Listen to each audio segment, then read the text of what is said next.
Hello students, अभी मैं आपके साथ में बीके अकाउंट्स 2026 में पेपर कैसे आने वाला है एकदम डिस्कस करूंगा। स्टूडेंट्स, मैं कोई हवा में बात नहीं करूंगा। अभी आपके साथ में ये क्वेश्चन पेपर दिख रहा है, ठीक है, मार्च 2022।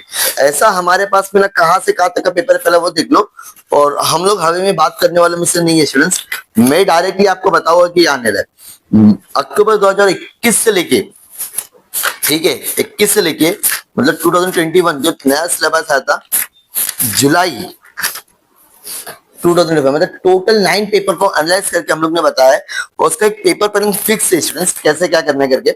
यहाँ पर आप लोग ध्यान दोगे स्टूडेंट्स, ये रहा आप लोग का पेपर पैटर्न, मतलब यही सेम आने वाला है। पहला ऑब्जेक्टिव आएगा स्टूडेंट्स, क्या आएगा ऑब्जेक्टिव में आप लोग देख लो क्या क्या आने वाला है।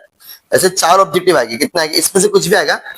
फिर से बोल रहा है, ये जो दिख रहा है आपको, दिख रहा है कि नहीं दिख रहा है, इसमें से कुछ भी ऑब्जेक्टिव आएगा। मतलब question number 1 A B C D 5 marks 5 marks 5 marks ऐसा करके 20 मार्क्स का कुछ भी ऑब्जेक्टिव आता है। ज्यादा से ज्यादा जो इसमें चांसेस होता है वो होता है correct option given word.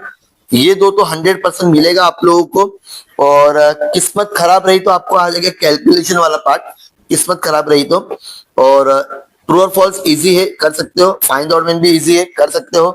Complete the sentence भी आता है, ये भी फिल इन द ब्लैंक्स ही है। लेकिन यहाँ पर आप लोग के पास में ऑब्जेक्टिव नहीं होता है। क्या नहीं होता है? ऑब्जेक्टिव नहीं होता है, ठीक है। तो ये समझ में आ गया ऑब्जेक्टिव कैसा आने वाला है। तो स्टूडेंट्स, अगर आपको 80 आउट ऑफ 80 लाना है या तो सिर्फ जस्ट पास भी होना, तो ये ऑब्जेक्टिव आपको पास कराएगा। पढ़ लेना पीवाईक्यू में से 10 से 12 मार्क्स कंफर्म हो जाएंगे। क्वेश्चन नंबर 2 में ना 2 चैप्टर से स्टूडेंट, जरा ध्यान से देखना। Admission of partner, retirement of partner, देख रहा सभी को, दोनों आते हैं। Admission of partner and retirement of partner, दोनों में से आपको कोई भी एक सम करना रहेगा।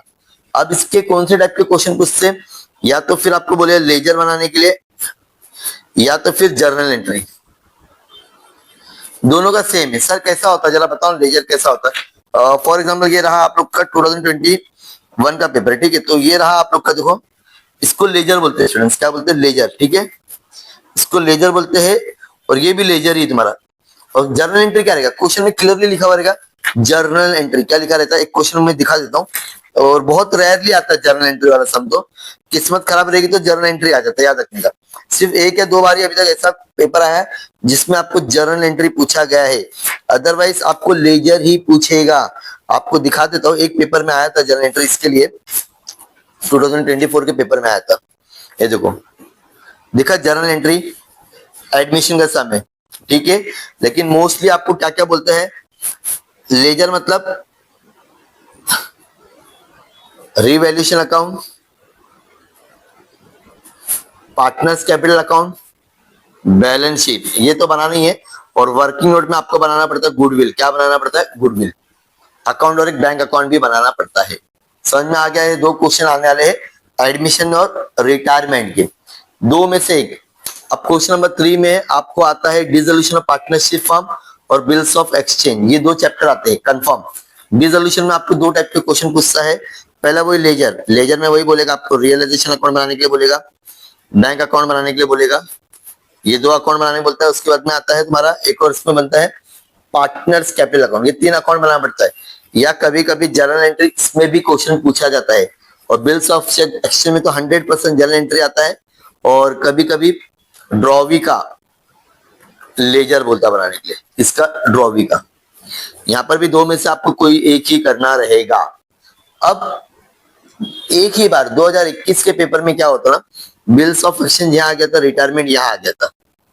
मतलब जो रिटायरमेंट यहाँ पे आना चाहिए था ना, इसको यहाँ ऑप्शन दे सकते हैं, किस्मत खराब रहेगी तो। लेकिन मोस्टली तो ऐसे ही हो रहा है। अभी 4 साल के पेपर में ना, एडमिशन के ऑप्शन में रिटायरमेंट, डिसोल्यूशन के ऑप्शन में बिल्स ऑफ एक्सचेंज। तो यहाँ पर आप लोग अगर रिस्क फ्री होके जाना चाहते हो, रिस्क फ्री, तो आप लोग ये जो 4 चैप्टर ना, यहाँ से आप लोगों को 3 चैप्टर करना पड़ेगा। लेकिन अगर आप एक एवरेज स्टूडेंट हो तो यहाँ पे आप एडमिशन करो, यहाँ पर आप लोग डिसोल्यूशन और पार्टनरशिप फॉर्म करो, डन, ठीक है। पक्का समझ में आ रहा है? पक्का। क्वेश्चन नंबर 3 में आप लोग को आता है इश्यू ऑफ शेयर्स, ठीक है। इसके ऑप्शन में आता है आपको कंप्यूटर अकाउंटिंग। क्या आता है? कंप्यूटर अकाउंटिंग का क्वेश्चन आंसर लिखना रहता है। क्या लिखना रहता है? Question answer. इसका तो पक्का जर्नल एंट्री बोलेगा आपको बनाने के लिए, और उसका आपको क्वेश्चन आंसर मतलब ब्रीफ आंसर रहता है। दोनों में से एक करना रहता 8 मार्क्स के लिए। अभी तक 2021 के अंदर 22 में यही सेम पैटर्न है।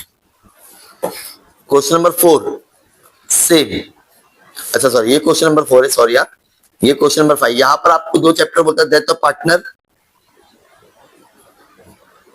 या तो फिर एक चैप्टर और आता है फाइनेंशियल स्टेटमेंट। ये थोड़ा सा टफ पड़ेगा स्टूडेंट्स, इसको इग्नोर करो, आप करो डेथ ऑफ पार्टनर। बहुत इजी चैप्टर है, एकदम हलवा चैप्टर है। यहाँ पर आपको सिर्फ पार्टनर जिसकी डेथ हुई उसका अकाउंट बनाने बोलेगा, या कभी कभी बोलेगा रिवैल्यूएशन अकाउंट बनाने के लिए। क्या बोलता है? रिवैल्यूएशन अकाउंट बनाने के लिए, ठीक है। इसको हम लोग profit and loss adjustment account भी बोलते हैं, और कभी कभी सम बड़ा करना रहेगा तो बैलेंस शीट भी बोल देगा। 8 मार्क्स के लिए, कितने मार्क्स के लिए? 8 मार्क्स के लिए, ठीक है। अब लास्ट में क्वेश्चन नंबर 6 में आपको एक ही क्वेश्चन बोलता है एनपीओ। कौन सा बोले सर आपने? एनपीओ, एक ही क्वेश्चन है 12 मार्क्स का। Question number 7 partnership final account, एक ही क्वेश्चन है 12 मार्क्स का। क्वेश्चन नंबर 6 और 7 में ऑप्शन ही नहीं है। अगर वो क्वेश्चन नहीं कर रहे मतलब नहीं होगा। जरा देख सकते हैं आप लोग, पूरा पेपर में आपको एक बार बता देता हूँ स्टूडेंट्स, और डायरेक्टली 2025 का पेपर बताता हूँ ताकि आपको और आइडिया मिल जाएगी। देखो ये फेब 2025 पहला ऑब्जेक्टिव हो गया, ठीक है। कुछ चेंजेस हो सकता है लेकिन ये रहेगा तो पैटर्न अच्छा रहेगा मेरे हिसाब से, ठीक है। नेक्स्ट आपका एडमिशन का सम आता है, देखो दिख रहा है यहाँ पे लिखा हुआ है एडमिशन। क्या लिखा हुआ है? एडमिशन दिखा। अब यहाँ पर आपको लेजर बोला है, रिवैल्यूएशन अकाउंट पार्टनर्स का मतलब इसको बोलते हैं लेजर। क्या बोलते हैं? लेजर। ये सम करो, या तो फिर आपको बोलता है रिटायरमेंट। रिटायरमेंट में भी आपको तीनों ही बनाने का, तो दोनों 50% सेम है, खाली 30% अलग है, बाकी 70% दोनों का मेथड सेम होता है। अगर आप लोग सिर्फ मेरे वीडियोस देखोगे ना स्टूडेंट्स एडमिशन के, 100% बोलता हूँ कि कर सकते हो आप लोग। क्वेश्चन नंबर 3 में आपको 2 सम, डिसोल्यूशन ऑफ सम और बिल्स ऑफ एक्सचेंज, 2 में से एक करना रहेगा। यहाँ पर आपको चांसेस ज्यादा, इसको रियलाइजेशन ये सब जब आता है ना, इसको हम लोग बोलते हैं लेजर। क्या बोलते हैं? लेजर। या कभी कभी क्या बोलेगा आपको? Journal entry. क्लियरली लिखा हुआ है पास नेसेसरी जर्नल एंट्री, बात खत्म। समझ में आ गया? 2 में से एक करना रहेगा 8 मार्क्स के, 10 मार्क्स के लिए। डन। क्वेश्चन नंबर 4 में हमेशा रेशियो ऑफ शेयर्स के ऑप्शन में आपको आता है कंप्यूटर अकाउंटिंग का थ्योरी क्वेश्चन आता है। क्या आता है? Theory question. क्या आता है? Theory question. दोनों में से एक करना रहेगा। अगर आप लोग ने साल भर नहीं पढ़े तो ये अकाउंटिंग में 3 ही क्वेश्चन आते हैं, पढ़ लो अच्छे से। डन। 8 मार्क्स के लिए। क्वेश्चन नंबर 5 पहला आता है डेथ ऑफ पार्टनर, ये है डेथ ऑफ पार्टनर का सम। उसके बाद में आता है फाइनेंशियल स्टेटमेंट। ये थोड़ा सा डिफिकल्ट पड़ता था कि यहाँ पे मेथड बहुत सारे होते हैं, और पार्टनर कैपिटल नहीं बोल रहा, इजी रहेगा, आप लोग उसी पे जाना। गुडविल बोला है और प्रॉफिट ऑफ नरेंद्र बोला है, एकदम इजी रहता है। नरेंद्र कैपिटल अकाउंट बनाने जिसकी डेथ हुई है। डन। 8 मार्क्स के लिए, दोनों में से एक। अब क्वेश्चन नंबर 6 में कंपलसरी एनपीओ। एनपीओ में 3 मेथड के सम है स्टूडेंट्स, वो तीनों मेथड अच्छे से करके जाओ, कितना भी हार्ड सम आएगा कर सकते हो। नो ऑप्शन है इसमें, 2 अकाउंट बनाना पड़ता है यहाँ पे, इनकम एंड एक्सपेंडिचर और बैलेंस शीट। क्वेश्चन नंबर 7 सिर्फ और सिर्फ एक ही क्वेश्चन आएगा, no option, partnership final account chapter number 1। ये रहा आप लोग का 26 का पेपर। जितना प्रैक्टिस कर सकते कर लो। यूट्यूब पे मैंने सारे वीडियोस अपलोड कर दिए, आपको सिर्फ प्रैक्टिस करना है और परसों के पेपर में बहुत अच्छे से लिखना है। ओके, ऑल द बेस्ट सभी को।